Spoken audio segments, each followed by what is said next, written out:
안녕하세요. 아울라 니콜쌤입니다. 오늘의 주제는 90점에서 100점으로 성적을 올리는 법이에요.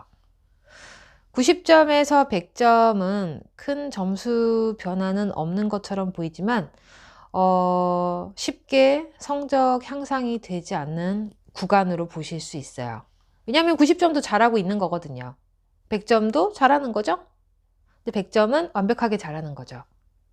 이렇게 무시무시한 완벽하게 잘하는 그런 100점이란 점수를 받으려면 어떻게 해야 되냐. 이거는 또 대답을 한 가지로 할 수가 없고요.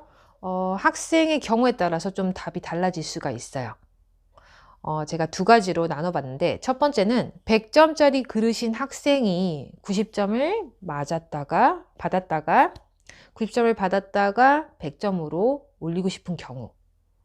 두 번째는 90점짜리 그릇인 그런 학생이 90점을 받았고 그리고 이제 100점으로 올리고 싶은 경우 두 가지로 나눠서 한번 생각을 했고 말씀드릴게요. 첫 번째 100점짜리 그릇인 학생이 90점을 맞았다는 거는 뭐예요? 실수를 했다는 거죠. 실수를 왜 할까요? 실수를 왜 할까요? 몇 가지 이유가 있겠지만 주된 이유는 아마도 잘못된 공부 방법 그리고 그게 반복되면서 그 잘못된 습관이 자리 잡혔을 경우가 클 것 같아요. 조금 구체적으로 말씀드리면 잘못된 그런 공부 방법이 뭐가 있을까요? 불규칙적으로 하는 학습이 떠오르죠? 네. 불규칙적으로 공부를 하는 거죠. 혹시 여러분들 중에 그런 분이 있을지 모르겠지만 뭐 이번 달은 영어를 하고 다음 달은 국어를 하고 2, 3주 있다가 수학을 했다가 뭐 그렇게 한 학생들이 있어요. 네. 그 별로 굉장히 바람직하지 않죠. 모든 주요 과목은 매일 일정한 시간만큼 공부를 해주셔야 돼요. 네. 왜냐하면 양도 방대하고 한 번 했다고 그게 머릿속에 그대로 싹 들어가는 거는 아니기 때문에 꾸준히 지속적으로 쌓아주셔야 되는 거죠. 이렇게 했다 안 했다 반복하면 당연히 어때요? 그때 알았던 것이 한 달 쉬었다가 몇 주 쉬었다가 다시 공부하려고 하면요. 기억이 잘 안 나요. 앞에 공부했던 게 기억이 안 나요. 앞에 했던 게 그대로 있고 그 다음 걸 이어서 공부를 해야 되는데 앞에 했던 게 기억이 안 난다는 거죠. 기억이 나는 것도 있고 헷갈리는 것도 있고 안 나는 것도 있고 짬뽕이에요. 자, 그러면 오랜만에 공부하려고 딱 폈는데 어때요? 별로 안 하고 싶어요. 짜증나죠. 네, 짜증나요. 그래서 안 하고 싶고 그런 게 반복되면 좋은 영향을 끼칠 수가 없어요. 네. 그래서 주요 과목은 공부를 규칙적으로 일정한 시간을 해주시는 게 바람직하다는 거. 자, 그리고 두 번째는요. 시험 직전에만 열공하는 친구들, 즉 벼락치기 하는 친구들 별로 바람직하지 않죠. 내가 성적을 올리고 싶으면 시험 때에만 공부해서 성적을 올릴 수는 좀 어려워요.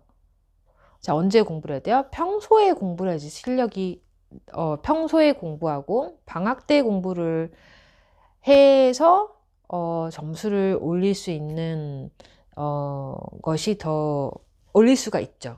네. 남들 다 공부하는 시험 때만 공부하는 거 가지고는 부족하다는 거예요. 자, 시험 직전에만 열공을 하게 되면 어떻게 되냐면 자, 우리가 머리가 컴퓨터가 아니죠. 한 번 공부했다고 내가 한 번 공부했다고 그 모든 내용이 100% 그대로 싹 온전하게 저장이 되지를 않아요. 그러니까 까먹는 부분이 있죠. 생각이 안 나는 부분도 있고요. 네, 당연한 거예요, 그거는. 내가 이게 뭐 멍청해서 그런 게 아니고 공부를 했으면 일정 부분은 기억이 되고 저장이 되고요. 일정 부분은 또 잊어버리게 되고. 자, 저장되고 잊어버리고. 물론 저장이 더 많이 되죠. 그 중에 일부분이 잊어버리는 거죠. 까먹는 거죠. 그러니까 어때요? 그거를 반복하면서 완벽하게 꽉 채우는 거죠. 그거를 귀찮아하거나 이상하다, 그걸 인내심을 가지지 못하면 완벽한 점수 100점에 가까이 가는 것은 조금 어려울 수 있어요. 그래서 아무나 100점을 맞을 수가 없죠. 인내심이 필요해요. 끈기력과. 네. 그래서 제가 아까 말씀드렸던 시험 직전에만 열공을 하면 이제 응용력, 그러니까 응용 문제에서 당연히 실수할 수 있죠. 왜냐면 내가 뭐 어젯밤에 아니면 2, 3일 전에 막 열심히 공부해서 다 공부를 했다고 생각을 했는데 막상 시험 문제를 딱 보니까 몇 개가 좀 헷갈리는 거죠. 자, 그렇게 헷갈리는 것이 보이는 순간 마음이 어떨까요? 불안하기 시작하죠.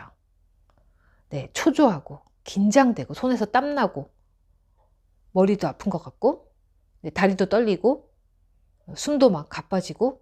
자, 그러면서 우리는 실수를 더욱 많이 하게 돼요. 네, 실수는 문제를 잘못 답지를 선택하는 그런 실수도 있지만 답안지를 밀려 쓰는 그런 엄청난 실수를 할 수도 있어요.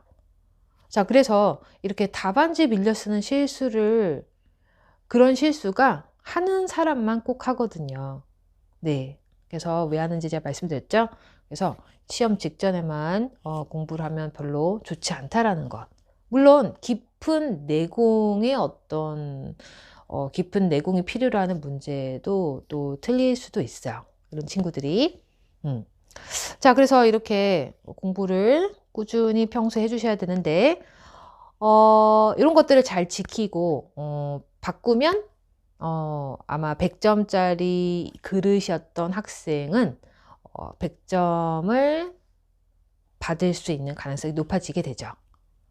제가 지금 생각이 났는데, 별로 안 좋은 공부 방법 중에 또 이런 게 한 게 있어요. 뭐냐면, 문제를 이렇게 풀잖아요? 푸는데 가끔씩 이렇게 빠져 있어요. 쫙 풀어져 있는데 한 페이지에 두세 개씩, 한두 개씩 이렇게 안 푼 문제가 있어요. 자, 이거 왜 이럴까요? 자, 혹시 그렇게 풀어져 있는 문제집을 가진 학생은 왜 그러냐면 문제를 앞에서부터 순서대로 안 풀어서 그래요. 자, 그럼 앞에서부터 순서대로 문제를 안 푸는 이유는 뭘까요?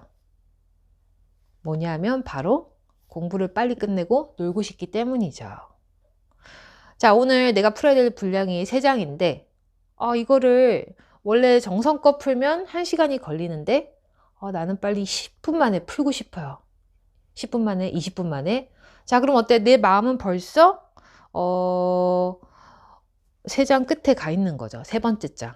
그래서 앞에 다 안 풀었는데 첫 번째 장을 다 안 풀었는데 자꾸 두 번째 장 넘겨보고 세 번째 장 넘겨보다가 조금 쉬워 보이는 거 먼저 풀고 또 앞에 두 번째 장 펴서 조금 내가 알 것 같은 거 먼저 또 풀고 다시 앞에 장 와서 또 풀고 또 뒤에 장 넘기고 또 풀고 세 장 왔다 갔다 이렇게 하면요 문제를 빠뜨리고 풀 수밖에 없어요. 아무리 마음이 차분하고 안정적인 그런 상태로 공부를 한다 하더라도 문제를 빠뜨리고 풀 수밖에 없을 것 같아요. 제가 아무리 생각해봐도.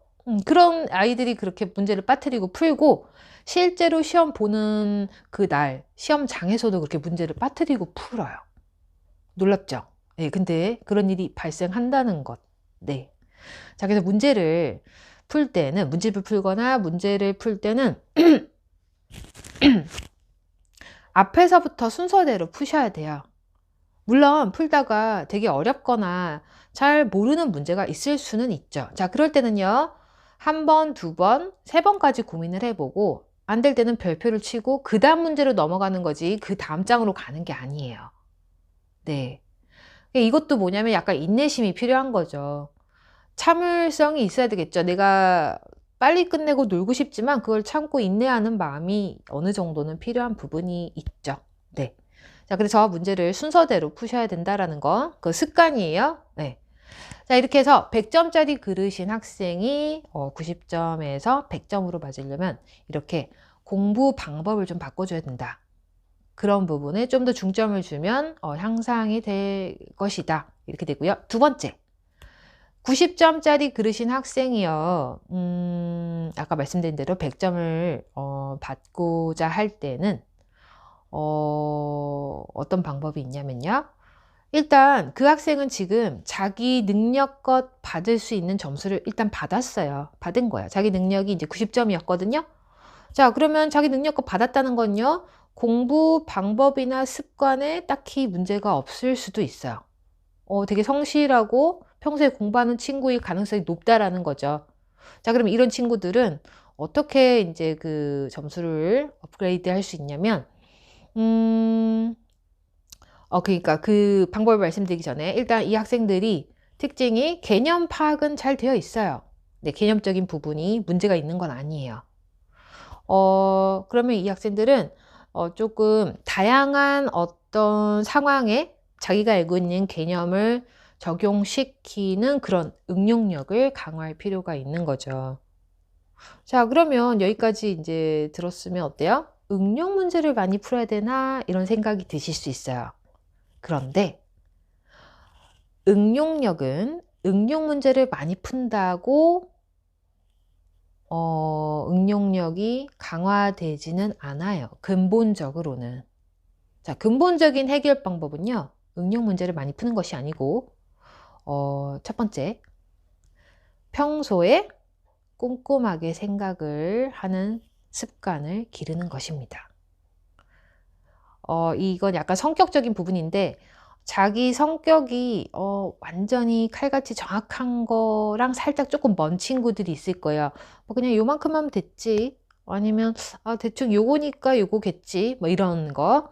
이런 성향이나 그러니까 성향이나 성격을 가진 친구들은 그런 그 성격적인 부분을 조금 바꾸지 않으면 완벽한 점수 100점에 가기가 조금 어려울 수도 있어요. 그래서 그 성격적인 부분을 조금 내가 평소에 그 생활할 때 성격은 그렇다 치더라도 공부할 때는 살짝 바꿔서 거기에 맞춰서 정확하게 네 그렇게 좀 자기를 왔다 갔다 이렇게 좀 해주셔야 되고요. 그래서 꼼꼼하게 첫 번째 생각을 하는 그런 습관. 두 번째는요. 지적 호기심을 가지고 이게 왜 답일까? 이건 왜 답이 아닐까? 이런 생각을 해 주셔야 돼요. 어떻게 보면 이런 식으로 하다 보면 공부하는데 시간이 많이 걸릴 수 있어요. 막 그냥 답만 막 알기 위해서 막 문제 푸는 그런 친구들보다 훨씬 시간이 많이 걸릴 수 있어요. 하지만 한 번 푼 문제는 절대로 틀리지 않고요. 심지어 내가 풀었던 그 문제에 응용 문제가 나와도 맞출 수가 있어요. 그쵸? 네. 그래서 이렇게 지적 호기심, 궁금해하는 마음이 있어야 돼요. 네, 궁금해하는 마음이.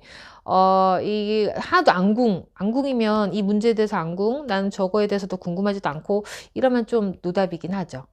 그래서 지적 호기심을 가지고 이게 답이고 답이 아닌 이유까지 알면 응용 문제집을 많이 사서 풀 필요가 없다라는 거예요. 네. 한두 권으로 다 해결이 돼요. 한두 권에 다 있거든요. 네. 그래서 그런 아닌 이유까지 생각을 해야 된다라는 거. 자, 여기까지 봤는데, 자, 90점짜리 그르신 학생은 어떻게 된다? 응용력에 조금 신경을 써주셔야 되는데, 응용력은 어떻게 응용 문제집으로 해결되는 것이 아니고 근본적인 해결책을 제가 말씀드렸죠? 네. 그거 기억하시면서, 자, 우리 이제 중간고사는 이미 끝났고요. 점수 이미 받았고요. 아마 만족스럽지 않은 친구들도 있을 수 있어요. 하지만 뭐예요? 기말고사가 곧 다가오고 있죠. 네. 아마 한 달, 7월 초에 아마 기말고사를 볼 거예요. 자, 모두 이번 기말고사는 자기가 생각했던 점수를 받으셨으면 좋겠습니다. 바이바이.